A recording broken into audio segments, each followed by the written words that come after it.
तो आज हम करने वाले हैं चैप्टर 2 का रिवीजन। ठीक है, चैप्टर 2 कौन सा है हमारा? पॉलिनोमियल। ठीक है, चैप्टर 2 पॉलिनोमियल, जिसे हिंदी में क्या बोला गया है? बहुपद। क्या बोला गया है? बहुपद। ठीक है, अब सबसे पहले कुछ टर्म्स के बारे में बताता हूं, फिर आगे बात करते हैं। ठीक है, तो पॉलिनोमियल में सबसे इंपॉर्टेंट चीज जो होती है वो उसका क्या है? वेरिएबल। क्या होता है उसका? वेरिएबल। वेरिएबल को हिंदी में बोला जाता है चर। क्या बोला जाता है? चर। ठीक है, तो वेरिएबल क्या होता है? वेरिएबल एक ऐसी वैल्यू, मतलब एक ऐसा डिजिट होता है, या डिजिट मत बोलो, एक ऐसा सिंबल होता है या अल्फाबेट होता है जिसकी कोई फिक्स वैल्यू ना हो। ठीक है, वेरिएबल हम उसे कहते हैं, वेरिएबल हम उसे कहते हैं जिसकी कोई फिक्स वैल्यू नहीं होती है। ठीक है, तो हम क्या लिखेंगे? Not a fixed value. Not a fixed value, जिसका मूल्य फिक्स्ड ना हो, जिसका मूल्य फिक्स्ड ना हो। ठीक है, for example X, Y, Z, A, B, C, है ना, ये सारी जो होती हैं इनकी क्या नहीं होती है? वैल्यू फिक्स नहीं होती है। अब x की जो वैल्यू हो सकती है वो -∞ से लेके +∞ तक कुछ भी हो सकती है ना। ये 1 भी हो सकता है, 2 भी हो सकता है, 3 भी हो सकता है, 4 भी हो सकता है, कुछ भी हो सकता है, ये हो सकता है। ठीक है, तो वेरिएबल उसी को कहा गया है जिसकी कोई फिक्स वैल्यू नहीं होती है। अब बात करते हैं कि हमारे पास टर्म्स क्या होते हैं। टर्म्स से पहले कोफिशिएंट क्या होता है? क्या? कोफिशिएंट। कोफिशिएंट जैसे हिंदी में बोला जाता है गुणक। क्या बोला जाता है? गुणक। ठीक है, क्या बोला जाता है? गुणक। ये क्या होता है? जो चर से पहले, जो चर के साथ गुना होता है उसी को क्या बोला जाता है? गुणक। मतलब जो वेरिएबल के साथ मल्टीप्लाई होता है उसी को क्या बोला जाता है? क्या बोला जाता है? उसको कोफिशिएंट बोला जाता है। ठीक है, मल्टीप्लाई विद वेरिएबल। ठीक है, जो वेरिएबल के साथ मल्टीप्लाई होता है, जैसे कि 6x, तो यहाँ पे जो 6 है वो क्या है? कोफिशिएंट ऑफ x है। ठीक है, यहाँ पे कोफिशिएंट ऑफ x क्या है? कोफिशिएंट ऑफ x क्या है? 6 है। क्या है? 6 है। ठीक है, क्या है? 6 है। अब मैं अगर बोलूं यहाँ पे x², तो x² का कोफिशिएंट क्या होगा? x², कोफिशिएंट ऑफ x² क्या होगा? 1। कोफिशिएंट ऑफ x² = 1 होगा। बात समझ में आई? हाँ, उसी तरीके से मैं बोलो 4x³, ठीक है, प्लस x²। ठीक है, तो मैं अगर यहाँ पे पूछूं तुमसे कि कोफिशिएंट ऑफ x³ क्या होगा? Coefficient of x³ = 4। क्या होगा? 4। बात समझ में आ गई? तो जो भी वैल्यू किसके साथ मल्टीप्लाई होगी? वेरिएबल के साथ मल्टीप्लाई होगी, उसी को क्या बोला जाएगा? क्या बोला जाएगा? कोफिशिएंट बोला जाएगा। क्या बोला जाएगा? कोफिशिएंट बोला जाएगा। बात समझ में आ गई? हाँ, ठीक है, तो कोफिशिएंट हो गया, वेरिएबल हो गया। अब बात करते हैं टर्म। किसकी बात करते हैं? टर्म्स की। ठीक है, तो टर्म्स किसे कहते हैं? ठीक है, टर्म्स, जिसे पद बोला जाता है। क्या बोलता है हिंदी में? पद। ठीक है, अब ये क्या होता है? ये देखो, ये सिर्फ वेरिएबल को भी बोला जाता है, ठीक है, या किसी कांस्टेंट टर्म। कांस्टेंट टर्म क्या होता है? जिसकी फिक्स वैल्यू। कांस्टेंट क्या होता है? जिसकी फिक्स वैल्यू, या किसी कोफिशिएंट, या किसी ऐसे को बोला है combination of variable and coefficient. Variable and coefficient, ठीक है, इनको भी क्या बोला जाएगा? टर्म बोला जाएगा। क्या बोला जाएगा? टर्म। जैसे कि मैं अगर तुम्हारे सामने एक इक्वेशन लिखो, x² + 3x + 4, तो इसमें कितनी टर्म्स है? 3। ठीक है, 1, 2 और 3। ठीक है, तो इसमें कितनी टर्म्स है? 3 टर्म्स है। ठीक है, अब मुझे बताओ इसमें कितनी है? 6x + 5 + 6 कितनी है? इसमें 2 है। ठीक है, क्योंकि एक तो ये है और ये दोनों प्लस नहीं हो जाएगी, तो क्या हो जाएगा? 6x + 11, तो इसमें कितनी टर्म्स हो गई? 2 टर्म्स हो गई। ठीक है, अब मुझे बताओ इसमें कितनी टर्म्स है? कितने टर्म्स इसमें? 2, क्योंकि ये सॉल्व करोगे और ये सॉल्व करोगे तो ये क्या जाएगा? 3x + 12x²। तो एक टर्म ये, एक टर्म ये, तो 2 टर्म्स हो गई। ठीक है, हाँ, बात समझ में आ गई? हाँ, ठीक है, तो ये हो गया। अब मिटा रहा हूं ये, नेक्स्ट क्या है, कोई नहीं कर लेना, समझना इंपॉर्टेंट है इसको।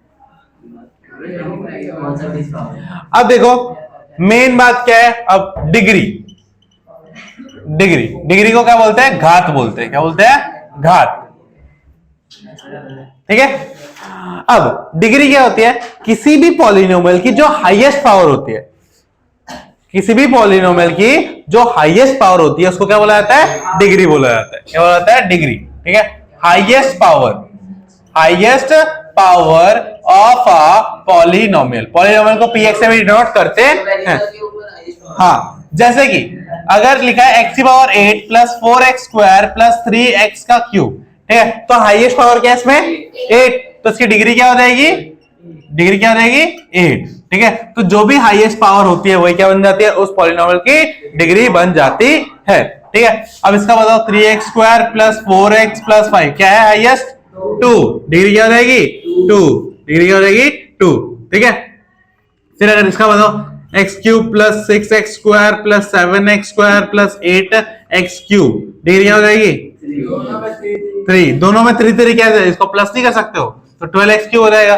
तो हाईएस्ट क्या है, 3, तो डिग्री क्या हो जाएगी, 3। बात समझ में आ गई। तो अब ये डिग्री क्यों सीखा है, क्योंकि डिग्री से ही नेक्स्ट कॉन्सेप्ट आएगा। अगर किसी पॉलिनोमियल की डिग्री 1 है, अगर किसी पॉलिनोमियल की डिग्री 1 है तो उसे क्या बोला जाएगा, लीनियर। क्या बोला जाएगा, लीनियर पॉलिनोमियल। ठीक है, लीनियर बोला जाएगा, इसको हिंदी में बोलेंगे रेखिक। क्या बोला जाएगा, रेखिक। ठीक है, फिर अगर किसी की डिग्री 2 होगी तो उसका बोला जाएगा क्वाड्रेटिक। क्या बोला जाएगा, क्वाड्रेटिक। ठीक है, जिसको द्विपद बोला जाएगा, द्विघात बोला जाएगा। क्या बोला जाएगा, द्विघात। ठीक है, और अगर किसी की डिग्री क्या होगी, 3 होगी तो क्या बोला जाएगा, क्यूबिक। क्या बोला जाएगा, क्यूबिक, इसको त्रिघात बोला जाएगा। क्या बोला जाएगा, त्रिघात। ठीक है, तो ये डिग्री समझना थोड़ा इंपॉर्टेंट था। ठीक है,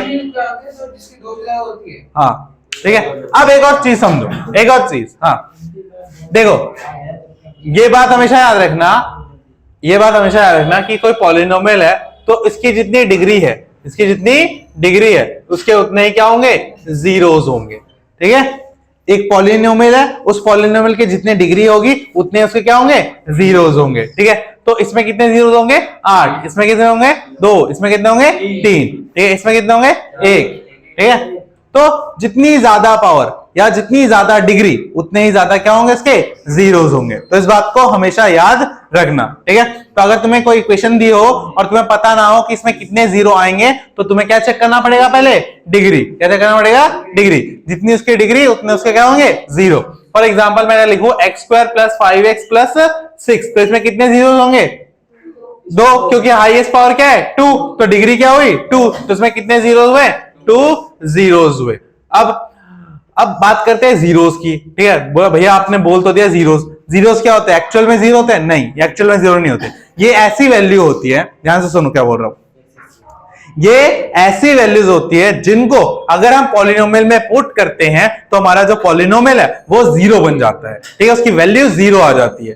ठीक है, तो जीरोस क्या होती है, ऐसी वैल्यूज होती हैं जिनको अगर हम पॉलिनोमियल के अंदर दोबारा पुट करते हैं तो हमारा जो पॉलिनोमियल है वो क्या बन जाता है, जीरो बन जाता है। क्या बन जाता है, जीरो बन जाता है। फॉर एग्जाम्पल अगर मेरा एक पॉलिनोमियल दे रखा है 2x माइनस 4, क्या दे रखा है, 2x माइनस 4, और यहां पर मैं x इज 2 पुट करता हूं तो मेरा क्या रहेगा, p2, 2 इंटू में 2 माइनस में 4, तो 4 माइनस 4 इज 0। तो अगर मैंने x इज 2 पुट करा तो मेरा जो पॉलिनोमियल है वो क्या बन गया, 0। इसका मतलब x इज 2 क्या है, is a zero of the polynomial.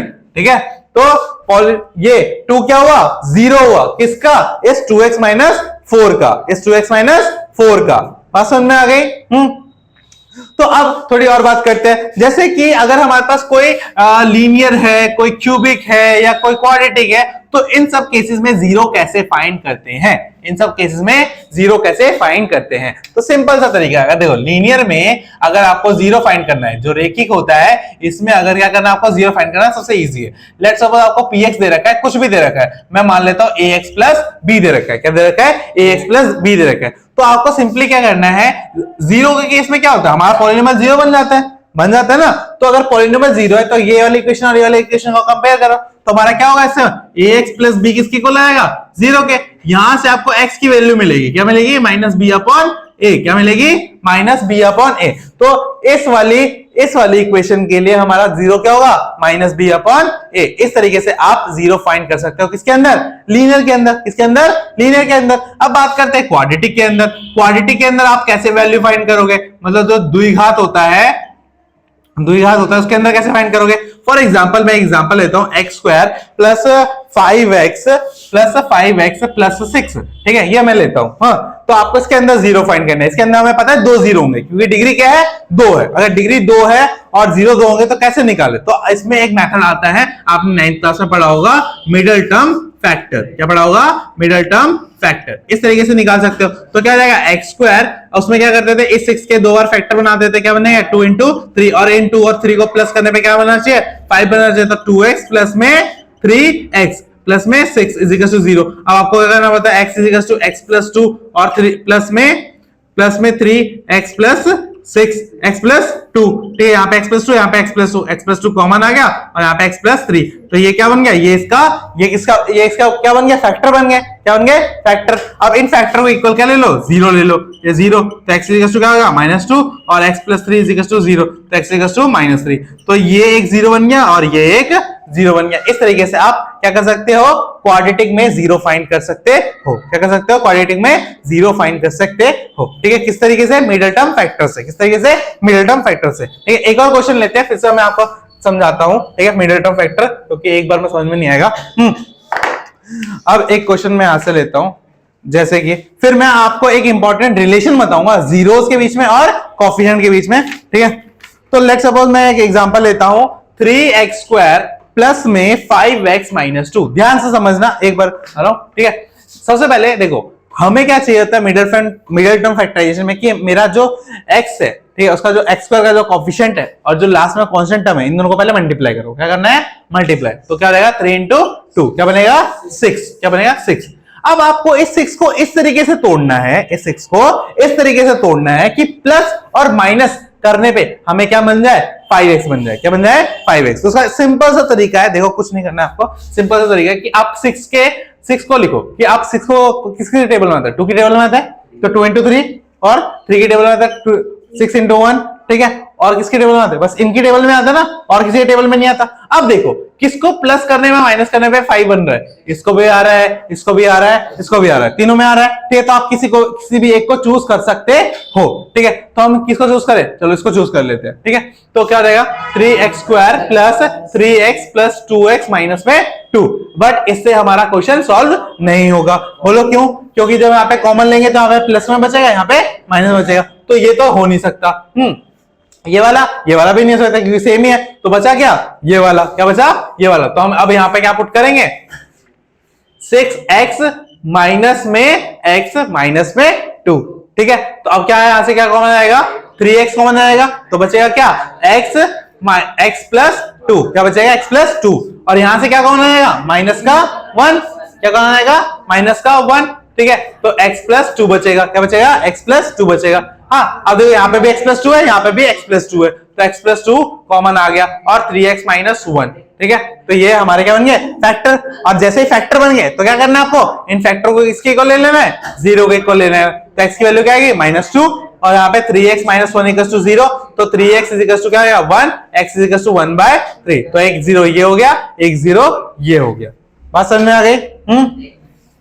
हाँ, क्या 3 into 2 और 2 into 3 में क्या फर्क है, फर्क क्या है, वो कह रहा है आपने लिया क्यों नहीं, फर्क नहीं पता। लिया इसलिए नहीं, क्योंकि यहाँ पे मेरा फैक्टर लेने पे क्या आएगा, यहाँ पे ये दोनों सेम नहीं आएंगे। अगर ये दोनों सेम नहीं आएंगे तो मैं कॉमन कैसे लूंगा, फिर ये फाइनल फैक्टर बनेंगे कैसे, ठीक है। यहाँ पे माइनस आ जाता, x माइनस 2 आ जाता, और यहाँ पे x प्लस 2 रहता, तो तू कॉमन कैसे लेता, नहीं ले सकता ना, क्योंकि दोनों तो अलग अलग चीजें हो गई, ठीक है। इसीलिए मुझे इसको चूज करना पड़ा, इन दोनों को नहीं चूज किया, ठीक है।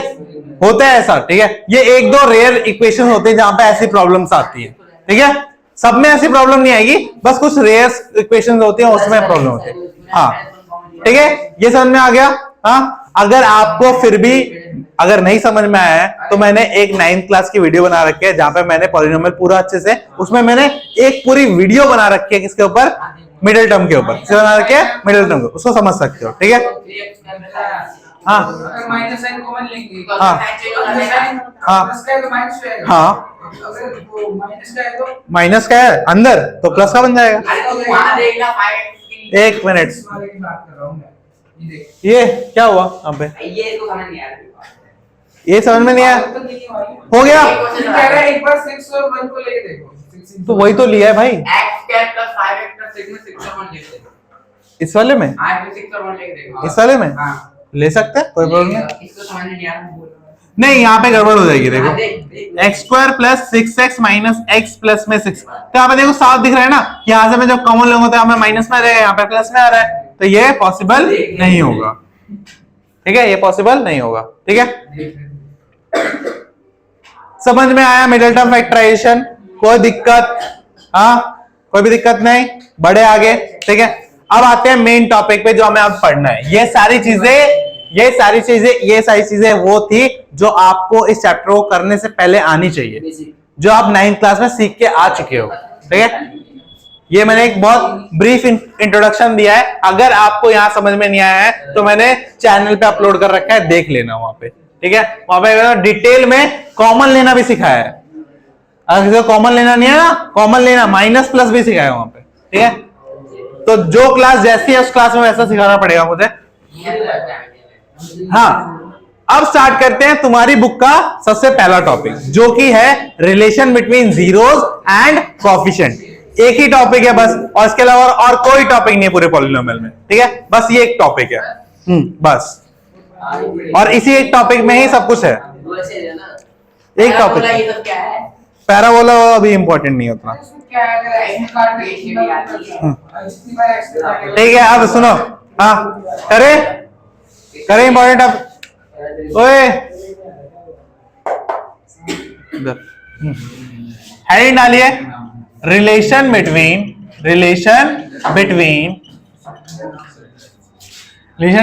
कोएफिशिएंट एंड जीरोस, ठीक है। तो ध्यान से समझना, ठीक है। अब मैं स्पीड एकदम स्लो कर लूंगा क्योंकि तुम्हारी चीज आ गई ना, अब ध्यान से। अब सबसे पहले मैं दो जीरोस मानता हूं, एक मानता हूं मैं अल्फा, एक मानता हूं मैं बीटा। ये मेरे कोई भी इक्वेशन है, चलो कोई भी इक्वेशन नहीं मानते, इक्वेशन में भी गड़बड़ हो जाएगी। एक मैं क्वाड्रेटिक इक्वेशन मानता हूं, क्या मान रहा हूं, क्वाड्रेटिक इक्वेशन।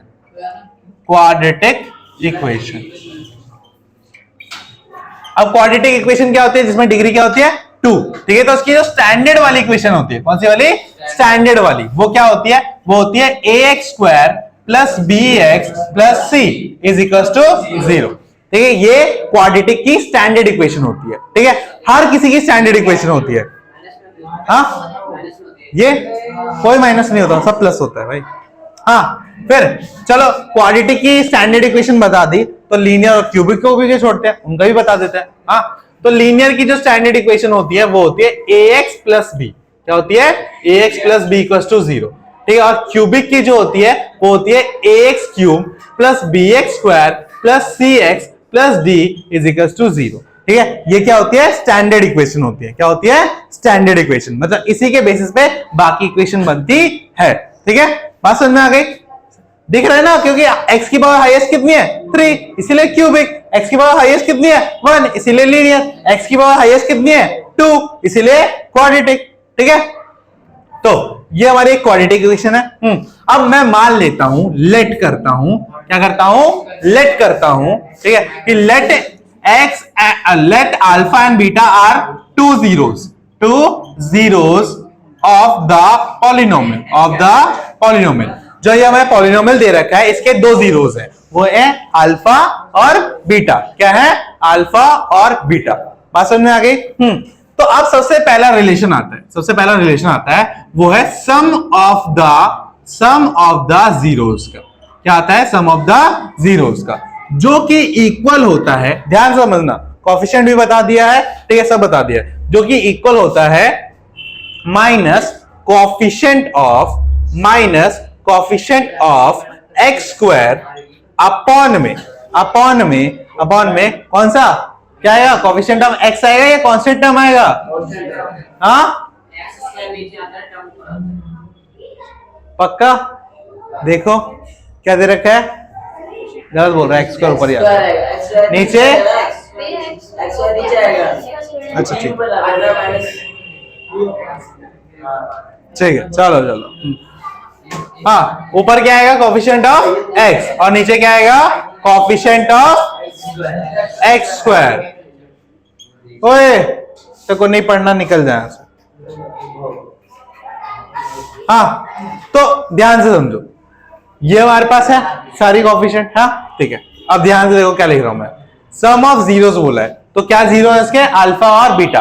तो यहाँ पे क्या लिखूंगा, अल्फा प्लस बीटा किसके इक्वल आएगा, coefficient of x। Coefficient of x क्या है, b, तो माइनस b, और कोफिशिएंट ऑफ x स्क्वायर क्या है, a, तो क्या आएगा a। तो एक फॉर्मूला तो ये हो गया, ठीक है, या तो ये याद रख लो या तो ये याद रख लो, ठीक है, बात समझ में आ गया। हाँ दोनों में से कुछ भी याद कर लो, अगर तुम इसको याद रख रहे हो, अगर तुम इसको याद रख रहे हो तो आपको ये भी याद रखना पड़ेगा। बात समझ में आ गई। हाँ अगर आप इसको याद करना चाहते हो तो आपको ये स्टैंडर्ड इक्वेशन भी पता होनी चाहिए, इसलिए मैं दोनों लिख दिया। हाँ अब नेक्स्ट जो फॉर्मूला आता है वो आता है हमारा प्रोडक्ट का। किसका आता है, प्रोडक्ट का, प्रोडक्ट ऑफ जीरोस। क्या आता है, प्रोडक्ट ऑफ जीरोस, ठीक है। प्रोडक्ट ऑफ जीरोस किसके इक्वल होता है, कांस्टेंट टर्म अपॉन में कोफिशिएंट ऑफ x स्क्वायर, ठीक है, किसके इक्वल होता है। और कांस्टेंट टर्म में कोई भी नेगेटिव साइन नहीं लगता, ठीक है। क्या होता है, कांस्टेंट टर्म अपॉन में क्या आएगा, coefficient of x square, coefficient of x square. तो प्रोडक्ट ऑफ जीरोस है, तो प्रोडक्ट क्या है, alpha into beta, alpha into में बीटा किसके इक्वल हो जाएगा, c अपॉन a, किसके इक्वल हो जाएगा, c अपॉन a, क्योंकि कांस्टेंट टर्म क्या है हमारा c और कोफिशिएंट ऑफ x स्क्वायर क्या है a, इसीलिए क्या रहेगा c अपॉन a। तो ये दोनों इंपॉर्टेंट फॉर्मूला है जिसके बेसिस पे हम क्या करेंगे, अब क्वेश्चन करेंगे, ठीक है। इनमें किसी को कोई डाउट, हाँ किसी को कोई डाउट नहीं, समझ में आ गया पूरा अच्छे से, ठीक है, नोट करिए।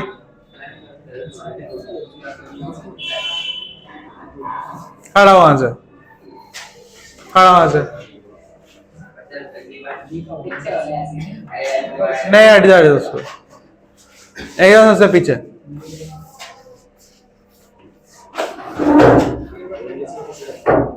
नोट करिए इसको।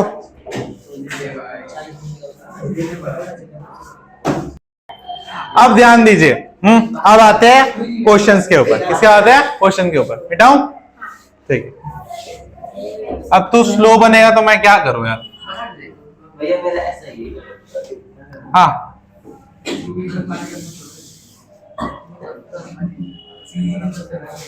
तो सबसे पहले देखिए,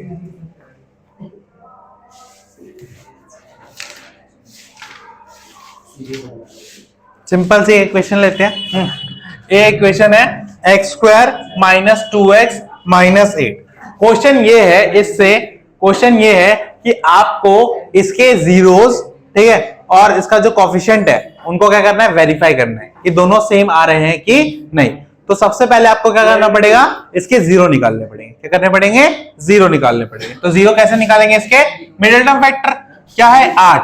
8 कैसे आ सकता है, या तो 4 इंटू 2 करके, ठीक है, या तो 8 इंटू 1 करके, दो ही तो तरीके हैं, ठीक है। और दोनों में से कौन से तरीके से, यहाँ पे 2x बन रहा है, 4 माइनस 2, तो उसको मैं क्या लिखूंगा, एक्स स्क्वायर माइनस में 4x प्लस में 2x माइनस में 8, ठीक है। तो अब यहां से क्या कॉमन लूंगा, x, तो क्या बचेगा x माइनस 4। यहां से क्या कॉमन लूंगा, प्लस का 2, तो यहाँ पे क्या बचेगा x माइनस 4। अब देखो ये और ये सेम है तो ये कॉमन आ गया x माइनस 4, और यहाँ पे क्या बचा x प्लस 2। अब जीरो निकालने के लिए क्या करना पड़ेगा, आपको x माइनस 4 को जीरो के इक्वल लेना पड़ेगा और x प्लस 2 को भी जीरो के इक्वल लेना पड़ेगा।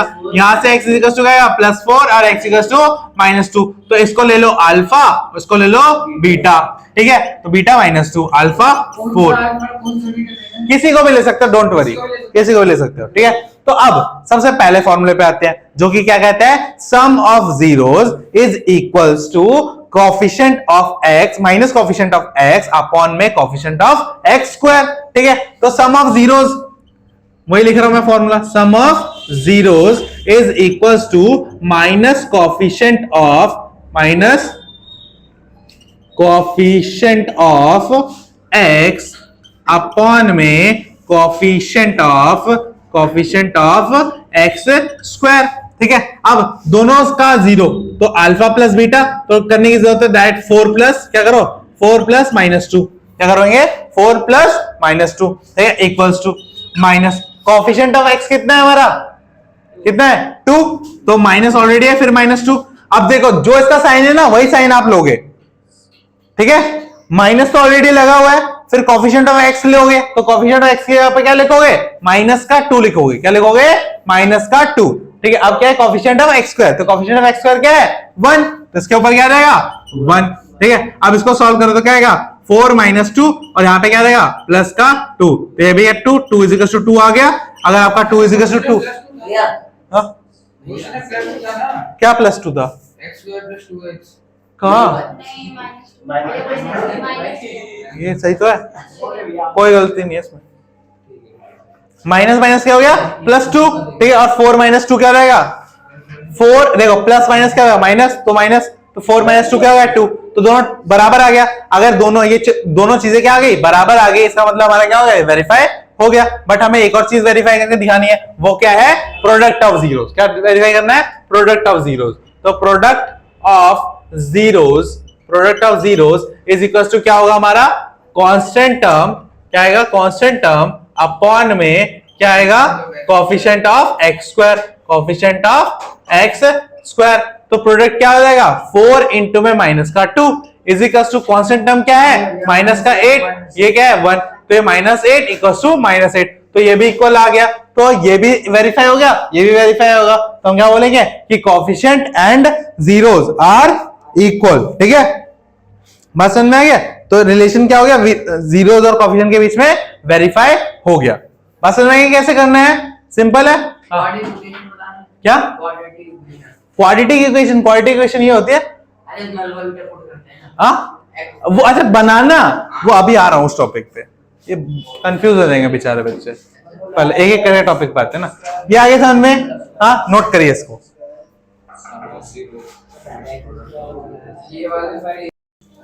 बोर्ड पे हाँ देखिए, तो इन क्वेश्चन में भी हमें क्या करना है सॉल्व करना है। तो सबसे पहले क्या करते हैं मिडिल टर्म करते हैं, तो पहले तो ये रीअरेंज कर लो थोड़ा, क्या कर लो रीअरेंज, तो6x स्क्वायर माइनस 7x माइनस 3, तो 6 इंटू 3 कितना हो जाएगा हमारा 18 हो जाएगा। अब 18 के फैक्टर बनाओ, 9 इंटू 2 हो गया, 6 इंटू 3 हो गया और 18 इंटू 1 हो गया। ठीक है, तो कुछ किस वाले को सॉल्व करके यहाँ पे 7 बन रहा है, बस एक ही है ऑप्शन ये वाला, तो ले लो 6x square minus 9x plus 2x minus 3। तूने क्या मेरे से कंपटीशन कर रहा है? कर रहा है कंपटीशन मुझसे? मैं यहाँ पे जितना तेज बोल रहा हूँ उतना तेज तू भी बोल रहा है, ज्यादा कंपटीशन करना है यहाँ पे आजा, यहाँ आ जा तू।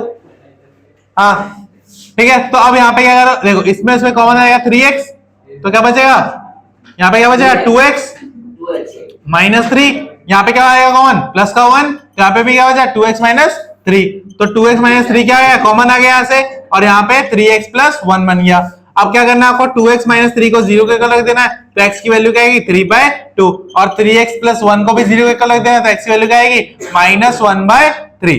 तो ये आपका अल्फा हो गया और ये आपका बीटा हो गया, तो alpha is equal to 3/2, beta is equal to -1/3। अब आपको क्या करना है सम ऑफ जीरोस, वो हमारा इक्वल होता है minus coefficient of x upon में कोएफिशिएंट ऑफ x स्क्वायर, ठीक है। तो क्या है 3/2 plus -1/2 is equal to minus का साइन। अब देखो कोएफिशिएंट ऑफ x क्या है, x का कोएफिशिएंट क्या है माइनस का 7, तो माइनस का 7 अपॉन में कोएफिशिएंट ऑफ x क्या है, x स्क्वायर क्या है 6। तो अब इसको सॉल्व करते हैं, इसको सॉल्व करने पे कितना बनेगा हमारा, ठीक है, तो 3/2, ठीक है, तो -1, ये क्या हो जाएगा 7/6, तो 1/2, हाँ अच्छा ये 1/3, सॉरी, तो ये क्या रहेगा 6 आ जाएगा नीचे, इसको ऊपर नीचे 3 से मल्टीप्लाई, इसको ऊपर नीचे 2 से मल्टीप्लाई, तो क्या आएगा 9 - 2, ठीक है, जो कि 7/6, और ये भी किसके इक्वल आएगा जो कि इक्वल है 7/6 के। तो ये क्या हो गया वेरीफाई हो गया। क्या हो गया? वेरीफाई हो गया। असल में आ गया। इसी तरीके से आपको प्रोडक्ट ऑफ द जीरो भी करना है। Product of zero, product of zeros. तो प्रोडक्ट ऑफ जीरोस क्या रहेगा? कांस्टेंट टर्म, कांस्टेंट टर्म, ठीक है, अपॉन में क्या रहेगा? Coefficient of x square, coefficient of x का स्क्वायर। प्रोडक्ट ऑफ जीरो क्या रहेगा? 3/2 इंटू में -1/3, ठीक है, is equal to constant term क्या है हमारा? माइनस का 3 और कोफिशिएंट क्या है? 6। तो इससे ये कट गया तो कितना बचा? -1/2 और -3/6, इसको काटेंगे तो ये भी आएगा -1/2। तो -1/2 इज इक्वल टू -1/2। ये भी क्या हो गया? वेरीफाई हो गया। तो समझ में आ गया कैसे करना है? Verify the coefficient and relation, coefficient and क्या? जीरोस, ठीक है, कोफिशिएंट और जो हमारे जीरोस है उनके बीच में इस तरीके से आपको प्रूफ करना होगा। बट क्वेश्चन इतने सिंपल तो आएंगे नहीं, ठीक है, तो क्वेश्चन आएंगे थोड़े से टफ, ठीक है, तो उनके लिए हम करेंगे दूसरी बुक से। तो एक दो मेरे को ना पहले मिडिल टर्म करके दिखाओ, थोड़ा मेरे को लग रहा है तुम्हें आया नहीं है। एक दो मैं मिडिल टर्म के क्वेश्चन देता हूं, फटाफट करके दिखाओ।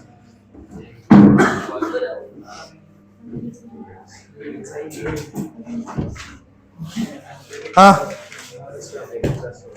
इनहेंसिंग मैथमेटिक्स देखते हैं कोई अच्छा क्वेश्चन है कि इसमें। कौन सी है? चलिए, पहला क्वेश्चन तो बहुत बढ़िया मिल गया।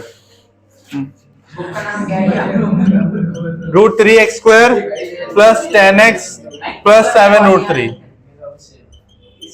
करके दिखाओ उसका।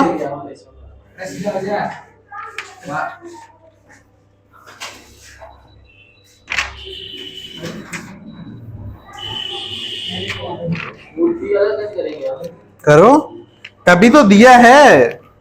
आसान होता तो क्यों देता मैं? ठीक है, आपने ऐसा कोई तो क्वेश्चन करवाई नहीं, ये तो चीटिंग है। मैं तो वो करने के लिए दिया है, मिडिल टर्म करने के लिए दिया है।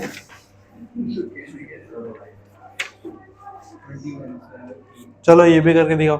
63x² minus 7x minus 9।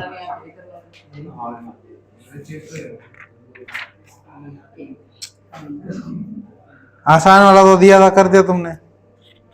मेरी ईगो हर्ट हो गई, अब मैं तो थोड़ा हार्ट दूंगा। अरे नहीं किया मैंने, देखो ये देखो मैंने कर लिया।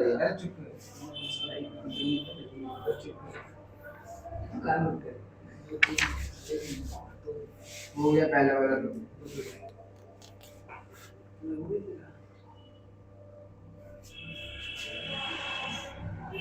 चलो ये वाला करके दिखाओ, ये भी मान रहा हूं। इतनी ज्यादा ईगो हर्ट हो गई है आपकी। करिए, पहला वाला तो हो गया, ये करिए, करिए इनका मिडिल टर्म करिए, ठीक है। तो फिर आज के लिए बस इतना ही करते हैं। तुम्हें जाने के लिए नहीं बोला है मैंने,